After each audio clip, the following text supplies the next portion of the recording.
Sou peregrino aqui, em terra estranha estou, no reino. Bem-vindo ao podcast Estrangeiros e Peregrinos. A mensagem de hoje será apresentada por Dennis Allen. Vamos começar hoje em Atos capítulo 6. Quando os judeus prenderam Estevão, uma das acusações foi sobre o templo em Jerusalém. Nós ouvimos dizer que esse Jesus, o Nazareno, destruirá este lugar. Atos capítulo 6, versículo 14.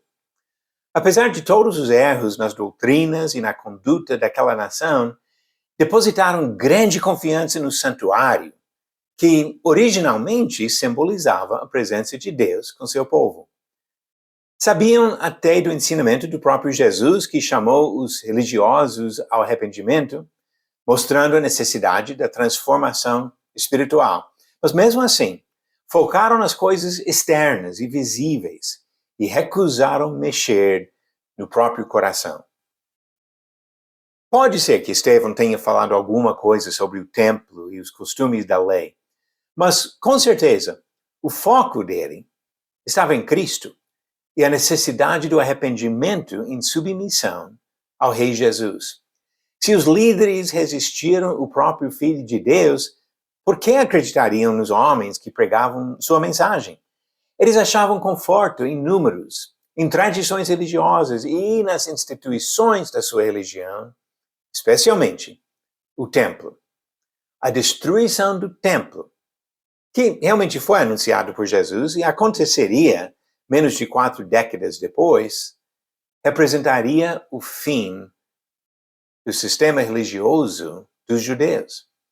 A postura desses judeus espelhava a atitude demonstrada pelos antepassados deles ao longo da história.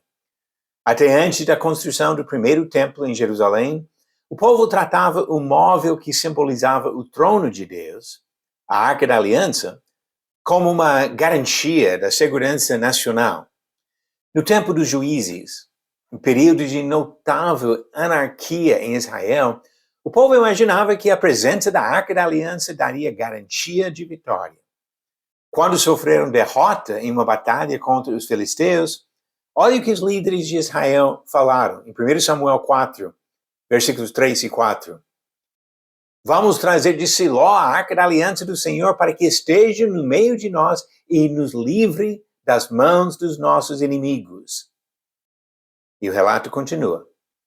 Então o povo mandou trazer de Siló a arca do Senhor dos Exércitos, entronizado entre os querubins. E os 2 filhos de Eli, Ofni e Finéias, estavam ali com a arca da aliança de Deus. Houve vantagem em ter um símbolo da presença de Deus no meio de um povo rebelde? Não. Continua versículos 10 e 11 do mesmo capítulo.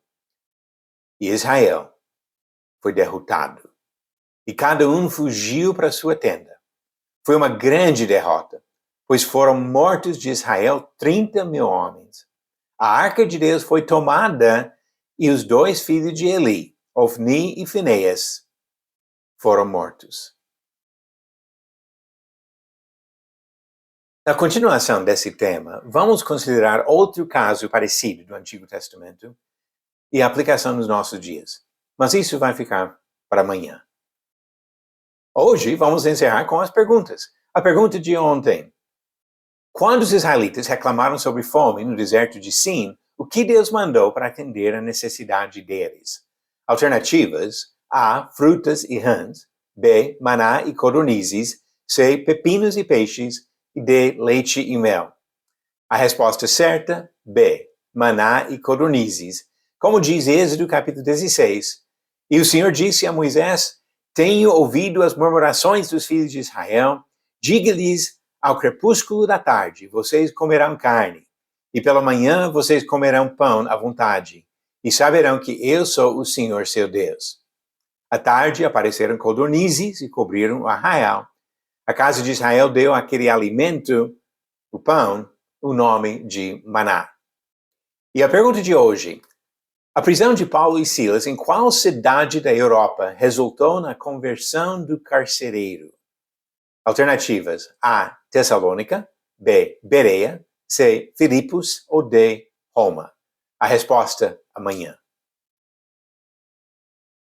Vamos ter certeza de não tentar confiar só em símbolos externos da nossa fé, mas de deixar Deus transformar os nossos corações para que possamos andar com Ele nesta vida e permanecer na presença dEle por toda a eternidade. Obrigado por nos acompanhar nessa jornada pelas Escrituras. Volte amanhã para ouvir mais uma mensagem do podcast Estrangeiros e Peregrinos. Seguimos pelo mundo a viajar.